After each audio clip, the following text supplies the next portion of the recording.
Hi guys, today we are going to continue our work with verbs and the tenses. So we've worked with past tense verbs, present tense, and now we are finally on to the future.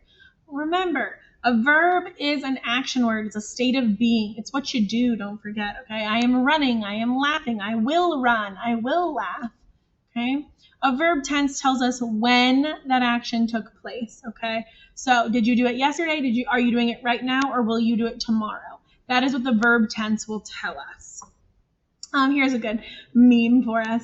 The past, the present, and the future walked into a bar. It was tense. Get it? Like verb tense? Hilarious. Okay. Please remember, we put some different endings on our present tense verbs and our past tense verbs. We will actually do kind of the opposite for future tense.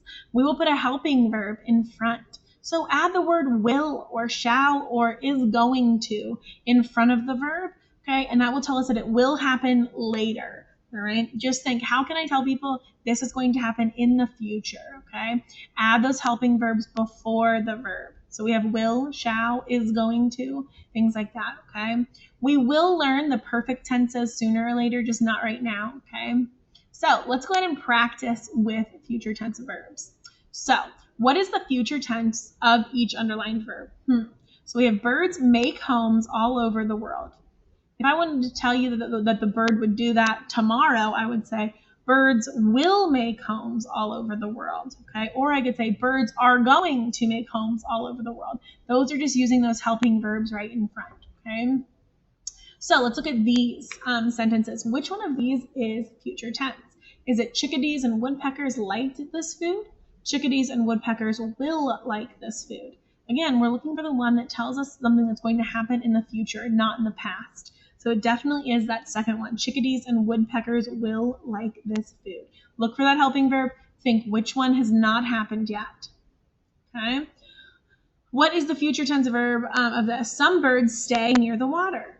We're going to add that will in there. Some birds will stay near the water. Use the word will. Make sure it makes sense though. Read the sentence out loud, okay? Because some it won't make sense and you'll need to choose something else.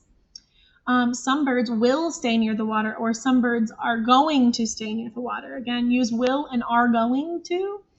Those are going to be those super helpful verbs. Next, which one of these sentences is future tense? Is it we buy seeds for the cardinals and sparrows, or we shall buy seeds for the cardinals and sparrows? Remember, we're looking for a helping verb. So I see the word shall. I know it's a helping verb. It must be future tense. So that second one is the future tense one. All right, they learn about the bird's actions and habits. Again, you can add a word here. We could say they will learn about the bird's actions and habits. Try will, see if it'll work. If it doesn't, you'll have to get creative. Or you could say they are going to learn about the bird's actions and habits, okay? So you can do either. Which one of these sentences is future tense? Is it have you read any books about birds, or will you read any books about birds?